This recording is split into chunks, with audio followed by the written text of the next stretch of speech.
Welcome back to my YouTube channel why not Asma. ఏం చేస్తున్నారు? బాగున్నారు కదా? ఈరోజు డేట్ అయితే సెప్టెంబర్ 15 అండి. యాక్చువల్లీ మీలో ఎంతమంది సెప్టెంబర్ 15 గురించి భయపడ్డారు చెప్పండి. అంటే నార్మల్గా నేనైతే భయపడలేదు. ఆబ్వియస్లీ మనకి అలాంటి భయాలు ఉండవు అన్నమాట. ఒకవేళ జరిగినా కానీ హ్యాపీయే కదా, అందరూ ఒకేసారి వెళ్ళిపోతాము. ఒక మనిషి వెళ్ళాక తన గురించి ఏడడం అంటే చాలా కష్టం అది. సో దాని గురించి ఇంకా లేని లోటు అయితే మనం ఎప్పటికీ తీర్చుకోలేము. అలాంటప్పుడు ఒకవేళ వెళ్ళిపోయినా పెద్ద ప్రాబ్లం లేదనుకోండి. సో నేనైతే ఏం భయపడలేదు. బట్ నాకు ఒక థాట్ అయితే వచ్చింది. అలా గనక జరిగితే ఒకవేళ మీరేం కోరుకుంటారు, నేనేం కోరుకుంటాను లాస్ట్లో చెప్తాను. వీడియో అయితే కంటిన్యూ అవుతుంది, స్కిప్ చేయకుండా చూడండి. వీడియో నచ్చితే లైక్ చేయండి, కొత్త వాళ్ళు అయితే సబ్స్క్రైబ్ చేసుకొని చూడండి. పొద్దున్నే లేచి అలా నిద్ర కళ్ళు వేసుకొని కిచెన్లోకి వచ్చి చూడగానే షాక్ అయ్యాను. ఎందుకు అనుకుంటున్నారా? అసలు ఆ పిండి ఏంటి, ఆ పులవడం ఏంటి, అంత పైకి రావడం ఏంటి, నాకు అస్సలు అర్థం కాలేదు. నేను చాలాసార్లు పిండి అయితే ప్రిపేర్ చేసి పెడతా కానీ ఇంతలా అయితే ఎప్పుడు ఉబ్బలేదండి.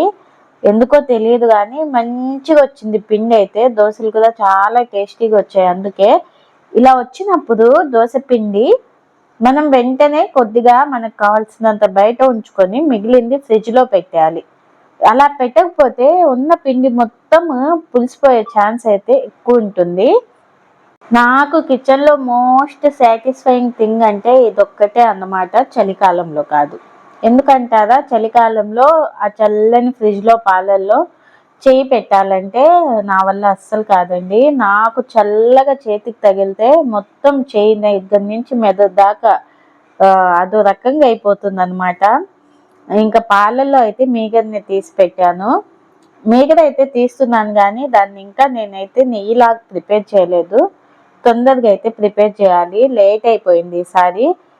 ఇంకా మా ఇంట్లో దోశ వేసినా ఏది వేసినా 4 రకాల చట్నీలు అయితే ఉండాలి. ఇదైతే నిన్న మిగిలిపోయింది. ఇంకోటి ఈరోజు ఫ్రెష్గా వేసాను అన్నమాట. అండ్ ఇంకోటి వైట్ చట్నీ, అంటే మా తాహిర్ చెప్పే వైట్ చట్నీ, ఆ పల్లీల చట్నీ అన్నమాట. సో అవన్నీ ప్రిపేర్ చేశాను. ఇంకా దోశలు వేసుకొని తినడమే ఆలస్యం. ఫస్ట్ అయితే మా ఆయనకైతే దోశలు వేసేస్తాను. హాలిడే ఉందనుకోండి, నేను బాబు తర్వాత తింటామన్నమాట. ఒకవేళ బాబుకి స్కూల్ ఉంటే ఇంకా మా ఆయనకి వారికి ఫస్ట్ అయితే వేసి ఇచ్చేసి నేనే 10కో 11కో తింటాను.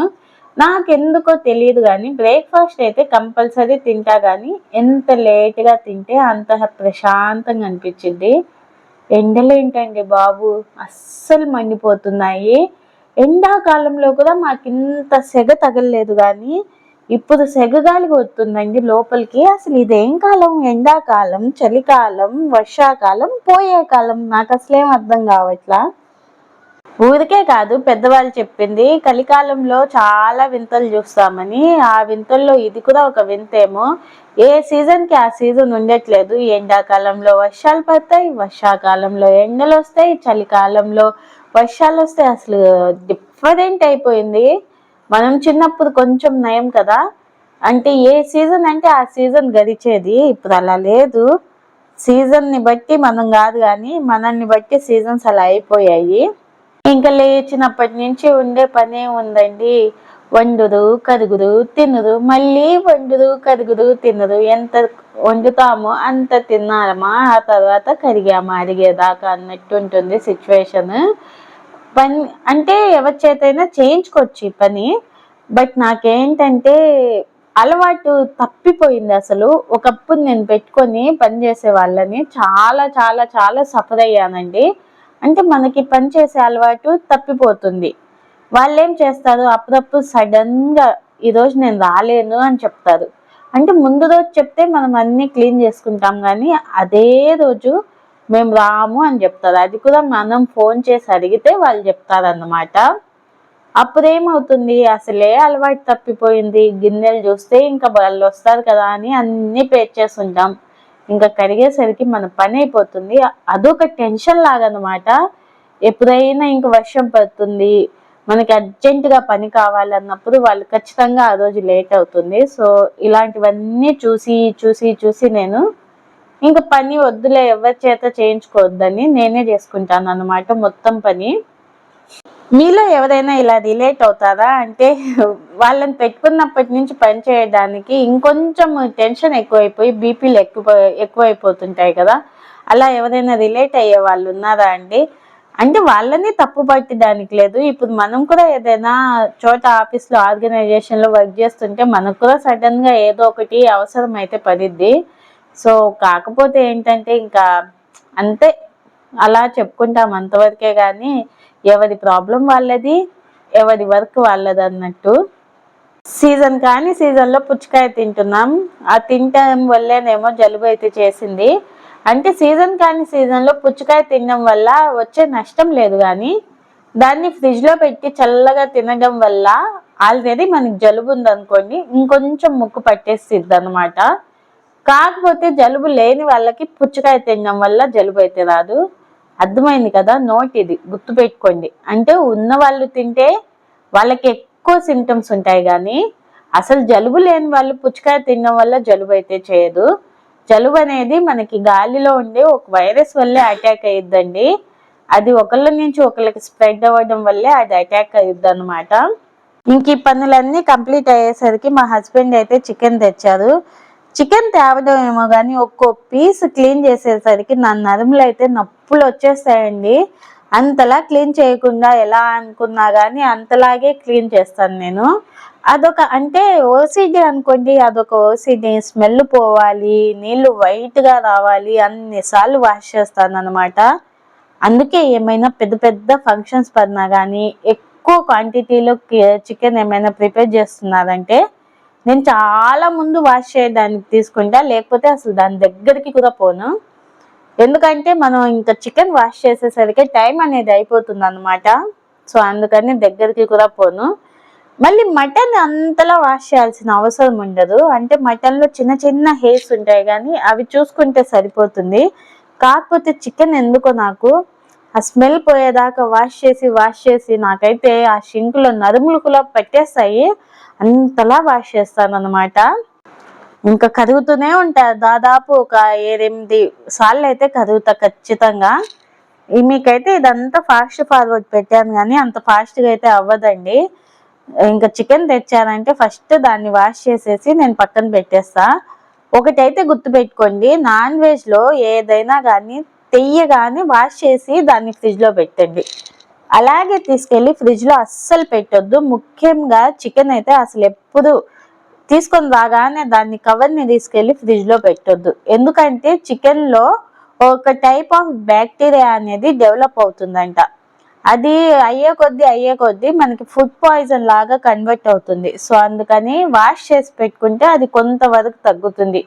ఇంకా మనం కుక్ చేసాకే మొత్తానికి పోతుంది, కానీ అప్పటి వరకు అయితే దాంట్లో బ్యాక్టీరియా డెవలప్ అయితే అవుతానే ఉంటుంది. ఇంకా ఇలా మొత్తం వాష్ చేయడం కంప్లీట్ అయిపోయాక ఇలా గిన్నె ఉంటుంది కదా హోల్స్ ఉండేది, దాంట్లో వేసేస్తాను. ఎందుకంటే ఆ వాటర్ అన్నీ పోతే నీసు స్మెల్ ఉండదు. ఇంకా చేతులు అయితే కంపల్సరీ వాష్ చేసుకోవాలి, లేదంటే మనం ఏది పట్టుకున్నామో దాంట్లో స్మెల్ వచ్చేస్తుంది కదా. ఇంకా చికెన్ అలాంటివి చూసినప్పుడు ఆబ్వియస్లీ మనకేం గుర్తొస్తుంది? బిర్యానీ చెయ్యలేదా అన్నయ్య, అదే గుర్తొస్తుంది అన్నమాట. బిర్యానీనే గుర్తొస్తుంది. ఇంకా సో బిర్యానీ అయితే వండే ప్రాసెస్ మొత్తం షూట్ చేద్దాం అనుకున్నా, అప్పటికే లేట్ అయిపోయింది. సో అందుకని చెప్పి ఇంకా ఆ ప్రాసెస్ అనేది నేను షూట్ చేయలేదు. ఆ గిన్నె వచ్చేసి నేను చేపల కర్రీ కోసం తీసుకున్నా. చేపల కర్రీ చేయడం తక్కువ కానీ బిర్యానీ వండడం ఎక్కువ ఆ గిన్నెలో తెచ్చినప్పటి నుంచి. మనం చేపలు కుక్ చేసిన గిన్నెలు ఉంటాయి కదండి, వాటిని అయితే ఎండలో కంపల్సరీ ఆరబెట్టాలి. వాష్ చేశాక ఎండలో పెట్టకుండా అవి ఆరకుండా మనమైతే వాటిని లోపల అస్సలు పెట్టకూడదు. ఇంకా లంచ్కి అయితే బిర్యానీ, చికెన్ కర్రీ, ఈ మధ్య ఎందుకో తెలియదు కానీ పెరుగు పచ్చడి అయితే ఎక్కువ చేస్తున్నాను. ఇంకా ఈ పనులన్నీ చేసుకునేసరికి టైం ఈవినింగ్ అయిపోయిందండి. ఇంక ఇక్కడి నుంచి అయితే నా ఈవినింగ్ రొటీన్ అయితే చూపిస్తాను. డైలీ ఇలాగే ఉంటుందని కాదు కానీ ఆల్మోస్ట్ ఇలాగే ఉంటుంది. అంతా అపార్ట్మెంట్సే, ఇట్స్ అపార్ట్మెంట్ కల్చర్ అన్నమాట. ఏమో తెలియదు కానీ ఏం చెప్పలేను. ఇంకా చూడ్డానికి చాలా బాగుంటుంది.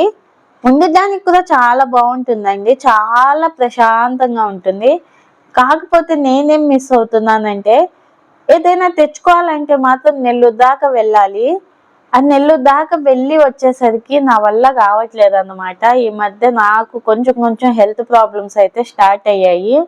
ఇంకా దానివల్ల అయితే అసలు నెల్లూరు దాకా అయితే వెళ్ళి రావాలంటే నాకెందుకో చాలా పెయిన్ఫుల్గా అనిపిస్తుంది. ఆకాశంలో చుక్కలు చాలా ఉంటాయి, చంద్రుడు ఒక్కదే అని చెప్తారు కదా, అదేమో వింత గాని ఒక్క చుక్కే కనిపిస్తా ఉండిందండి ఆకాశంలో. సో చాలా బాగుండింది, క్యాప్చర్ చేశాను. మన ఫోన్ మరీ అంత కెమెరా క్వాలిటీ సూపర్ కాదు కాబట్టి నార్మల్ గానే క్యాప్చర్ అయిందనమాట. అదే హై రేంజ్ కెమెరా ఉందనుకోండి మంచిగా ఆ చుక్కని నీట్గా చుక్కలాగే చూపించేదాన్ని.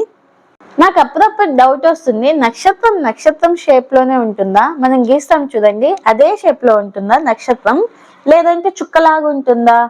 అంటే ఎవరు కనిపెట్టారు షేప్ అనేది? అన్ని నక్షత్రాలు అలాగే ఉంటాయా, కొన్ని మాత్రమే ఉంటాయా? నాకైతే ఎప్పటి నుంచో ఇది ఒక డౌట్ అన్నమాట.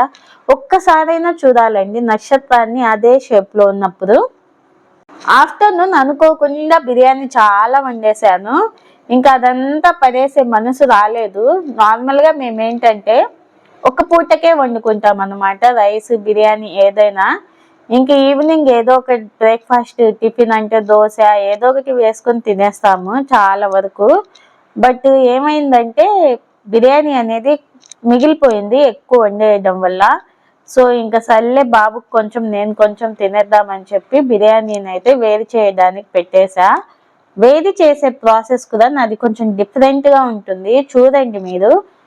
అది మీకు చాలా యూస్ఫుల్ అవ్వచ్చు. ఎందుకంటే అది ఎంత బాగా వేరైద్దంటే కొన్నిసార్లు బిర్యానీ ఎక్కువసేపు బయట ఉంచినప్పుడు కొంచెం గట్టిగా పడిద్ది కదా రైస్, అంటే మెతుకులు అనేవి.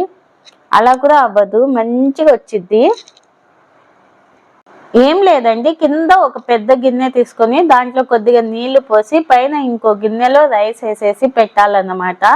ఆ రైస్ ఏదైతే వేసామో ఆ గిన్నెకి మూత అసలు పెట్టొద్దు, మూత పెడితే అది ఎక్కువ వేడవ్వదు. సో మూత పెట్టకుండా ఆ విధంగా పెట్టేసామనుకోండి ఆ అన్నం అనేది చాలా వేడిగా అయ్యిద్ది. ఈవెన్ మనం అప్పుడే వండుకున్నా కానీ అంత హీట్గా ఉంటుందో లేదో తెలియదు, కానీ ఇలా వేడి చేయడం వల్ల చాలా బాగుంటుంది అన్నమాట రైస్. ఇంక ఇక్కడ అంతా క్లీనింగ్ ప్రాసెస్ ఉంది. ఇంకా మిక్సీ అయితే దోసపిండి వేసా కదా, తర్వాత రోజు ఇలా ఉంటుంది. పొద్దున్న నుంచి క్లీన్ చేయడానికి కుదరలేదు, ఇంకా నెక్స్ట్ అయితే క్లీన్ చేయాలన్నమాట. ఇంకా రైస్ వేరే అయిపోయేసరికి ఇంక పెట్టుకొని తిందాంలే నేను మా బాబుకి అని చెప్పి రైస్ అయితే పెట్టుకుంటున్నాను. నేను నైట్ టైం తినాలంటే మాత్రం రైస్ ఓన్లీ 2 or 3 ముద్దల్లాగే తింటాను, అంతకు మించి అయితే తినను. ఒకవేళ నేను కకృతి పడి నా మనసు తినాలి తినాలి అని పరితపించి ఎక్కువ తిన్నానే అనుకోండి, ఖచ్చితంగా అదంతా బయటికి కక్కుకున్నాకే పనుకుంటా. అంటే నాకు అదొక ప్రాబ్లం అయిపోయింది. నైట్ టైం నేను ఎక్కువ ఫుడ్ అయితే తీసుకొని డైజెస్ట్ అయితే చేసుకోలేను. నాకు అందుకే నైట్ టైం ఏదైనా ఫంక్షన్స్ అన్నా కొంచెం భయం అన్నమాట. అంటే తినేసాం ఫంక్షన్స్లో తెలియకుండానే, తిన్నప్పటి నుంచి ఇంకా నాకు అది డైజెషన్ అనేది తొందరగా ఉండదు. ఇంకా చికెన్ కర్రీ కూడా వేడి చేస్తున్నా. ఏమో తెలియదు కానీ నాకైతే ఈ ఇండక్షన్ స్టవ్ చాలా బాగా యూజ్ అవుతుందండి. ప్రతిదీ దీని మీదే వేడి చేసుకొని హీట్ చేసుకొని, అంటే స్టీల్ గిన్నెలు కూడా పెట్టుకోవచ్చు, తొందరగా మారిపోవు అన్నమాట. అప్పటికి స్టీల్ గిన్నెలు నావి చాలా పల్చగానే ఉంటాయి, అందువల్లే కొంచెం అదైనా మారిపోతూ ఉన్నాయి. ఈసారి ఎప్పుడైనా ఇండక్షన్ బేస్ మంచిగా అంటే హెవీ క్వాలిటీ ఉంటాయి కదా అలాంటి స్టీల్ గిన్నెలన్నీ తీసుకోవాలండి. అవి తీసుకుంటే ఇంకా హ్యాపీగా దీని మీద మొత్తం వంట చేసుకోవచ్చు. ఇంకా రైస్ కొద్దిగా చికెన్ కర్రీ, మా బాబుకి పెరుగు వేద్దాం అనుకున్నా కానీ కాకపోతే అది ఆఫ్టర్నూనే ఆనియన్స్ అవి కలిపి పెట్టా కదా ఎందుకులే అని చెప్పి వాడికైతే ఇంక పెరుగు ఏం వేయలేదు. మా బాబుకి కూడా నైట్ టైం ఎక్కువ ఫుడ్ అయితే పెట్టానండి నేను, చాలా తక్కువ. ఇంక ఇది నేను మా బాబు తింటామన్నమాట. దాంట్లో కూడా మిగిలింది అన్నట్టు. సో ఎందుకు అలా అంటే అంతే అన్నమాట, ఇంకా ఏం చేయలేము. ఇంకా కాలిపోతా ఉండేసరికి ఊది ఊది తినిపిస్తాం. వాడికైతే కొంచెం కాలంలో వాడు తట్టుకోలేదు. అలవాటు చేయాలండి, మా వాడికి అలవాటు చేయాలి. అంటే కాలుతూ తినడం, వాడి చేతితో వాడు తినడం అలవాటు చేయాలని చాలాసార్లు ట్రై చేస్తా కానీ ఎందుకో తెలీదు, వాడికి అలవాటు లేదు. నువ్వే తినిపి అమ్మా అని చెప్తారు. ఏంటి ఇక్కడ ఇంత స్పీడ్గా తింటుంది అనుకుంటున్నారా? ఆగండి ఆగండి, మీరు అలా అనుకోవద్దు. మీరు అనుకోవద్దని ముందే చెప్తున్నా. ఇదంతా ఫాస్ట్ ఫార్వర్డ్ పెట్టేశాను. యాక్చువల్లీ తినేది వీడియో తీయడం నాకు పెద్దగా ఇంట్రెస్ట్ ఉండదు, కానీ సర్లే ఈ మధ్య జనాలు బాగా చూస్తున్నారు కదా తినే వీడియోస్ అని చెప్పి కొద్దిగా తీసాను అనమాట క్లిప్ అనేది. అంటే అన్నీ తీయలేంలేండి, జనాలు ఏది చూస్తే అది తీస్తావా అంటే అలా అని చెప్పి అన్నీ తీయలేను. నా లిమిట్స్ వరకు నేనైతే తీస్తాను. ఇంకా ఈవినింగ్ ఈరోజు చికెన్ అన్ని వండాను కదా, ఎందుకో తెలియదు కానీ కొంచెం కడ్డీలు అది వెలిగించి అది ధూపం ఉంటుంది కదా అది వేసుకుందాం అనిపించింది. అంటే తినక ముందు వేస్తే ఏదోలా ఉంటుంది కాబట్టి మొత్తం తినేసాకైతే వేసాను. అప్పటికి టైం 7:30 అనుకుంటా. తొందరగా కంప్లీట్ చేసేసానండి వర్క్ అనేది. అవి ధూపం కానీ ఆ స్టిక్స్ కానీ వెలిగించినప్పుడు చాలా పీస్ఫుల్గా అనిపించింది అండి. అంటే రూమ్ స్ప్రే ఇవన్నీ యూజ్ చేసే బదులు మనం న్యాచురల్గా అలాంటివి యూజ్ చేస్తే ఇల్లు కూడా మంచి స్మెల్ ఉంటుంది. ఇప్పుడు వచ్చేది కొద్దిగా వర్షాకాలం, అంటే వర్షాలు ఏం పడట్లేదులేండి, ఎండలే వస్తున్నాయి ఫుల్గా. కాకపోతే వర్షాకాలంలో ఎప్పుడైనా అలా వెలిగిస్తే దోమలు కూడా చాలా వరకు తక్కువ ఉంటాయి, ఇల్లు కూడా చాలా ఫ్రెష్గా ఉంటుంది. అప్పుడప్పుడు అలా వెలిగించి ఇల్లు మొత్తం కొంచెము ఆ ధూపం అనేది వేస్తూ ఉండండి, పొగ అనేది. ఇంకా నా దగ్గర రియల్ది లేదు, కానీ రియల్ ధూపం వేస్తే ఇంకా స్మెల్ చాలా బాగుంటుంది. కొంతమందికి ఆ ఘాటు పడదు, సో చూసి వాడుకోండి. అందరినీ యూజ్ చేయమని చెప్పలేము కదా, కొంతమందికి డస్ట్ ఎలర్జీ ఉన్న వాళ్ళకి అస్సలు పడదు. సో మీరైతే జాగ్రత్తగా ఇంకా చూసి వేసుకోండి వేసుకునేటప్పుడు. ఇవి డిమార్ట్ లో పర్చేస్ చేశానండి. ఆ ధూపాలు అయితే చాలా బాగున్నాయి, అంటే ఫ్లేవర్స్ తో వచ్చాయన్నమాట, ఆర్గానిక్ అనుకుంటా. చాలా బాగున్నాయి, స్మెల్ బాగున్నాయి, ధూపం కూడా బాగుంది. అండ్ ఇక్కడైతే ఇంకా మొత్తం పని కంప్లీట్ అయింది ఆల్మోస్ట్. కాకపోతే ఇంకా బట్టలు అనేవి ఫోల్డ్ చేయడం మిగిలిపోయింది. నేను వీడియో ఆన్ చేసి పెడితే ఇక్కడ తాహిర్ అప్పుడప్పుడు గెస్ట్ అపిరియన్స్ ఇచ్చి వెళ్తానే ఉన్నారు చూడండి. తాహిర్తో అలాగే ఉంటుంది, అయినా కానీ వీడియో మొత్తం షూట్ చేసి అప్లోడ్ చేయాలని చెప్పి ఎలాగెలాగో కష్టపడి తీస్తూ ఉంటాను అన్నమాట. ఈ బట్టలన్నీ ఫోల్డ్ చేసేసరికి మన పని అయిపోతుంది కదా. చాలాసార్లు చెప్పా, ఇప్పుడు కూడా చెప్తున్నా, బట్టలు ఫోల్డ్ చేయడం అంటే నాకు అస్సలు అంత ఇంట్రెస్ట్ ఉండదు. అదే ఐరన్ చేయమంటే హ్యాపీగా ఐరన్ చేస్తా, కానీ ఇప్పుడు పరిస్థితులు సహకరించక ఓన్లీ ఫోల్డింగ్ వరకే చేస్తున్నాను. అదిగోండి మన గెస్ట్ వస్తున్నారు వెళ్తున్నారు. తాహిర్ అయితే మన ఛానల్లో గెస్ట్ ఎవరంటే మన తాహిరే అన్నమాట. తాహిర్ లేని వీడియో లేదు, వీడియోలో తాహిర్ ఉండాల్సిందే. ఈ టచ్ చేసి ఏమని కొన్నాను, కానీ కొన్న 4-5 రోజులు యూజ్ చేశానేమో, ఇప్పుడు కూడా బాగానే యూజ్ చేస్తున్నా. ఎందుకనుకుంటున్నారా? ఏం లేదండి, ఇలా ఉతికిన బట్టలు వేయడానికి ఏదైనా చెత్త ఉంటే ఇంట్లో అడ్డంగా కనిపిస్తే ముందు తీసుకెళ్ళి దాంట్లో వేసేస్తాను అన్నమాట. పాపం అవి మోస్తూ ఉంటాయి, మోసి మోసి మోసి నన్ను కాసేపు పట్టించుకో అని అవి నన్ను దీనంగా చూసినప్పుడు వాటి దగ్గరికి వెళ్తాను అన్నమాట. చాలా వరకు నేను క్లాత్స్ అనేవి ఏ రోజుకి ఆ రోజు ఫోల్డ్ చేసేసి ఐరన్ చేసేసి చాలా వరకు సెగ్రిగేట్ చేస్తాను, కానీ ఎప్పుడైనా మిస్ అయిందంటే ఇంకా అవి 4-5 రోజులు అలాగే ఉంటాయి అన్నమాట. సో ఎప్పుడైనా వాటి మీద దయ కలిగినప్పుడు అలా పోయి వాటిని టచ్ చేసి అలా మరతేసేసి పెట్టేస్తాను. సో ఇదండి వీడియో. ఐ హోప్ నచ్చిందనే అనుకుంటున్నాను. ఇంతవరకు వాచ్ చేశారంటే ఖచ్చితంగా నచ్చే ఉంటుంది. సో కొత్త వాళ్ళు కనుక వీడియో చూస్తున్నట్టయితే మన ఛానల్ని సబ్స్క్రైబ్ చేసుకొని చూడండి. అండ్ పాత వాళ్ళైతే వీడియో ఎలా అనిపించిందో కామెంట్ చేయండి. Thanks for watching, bye.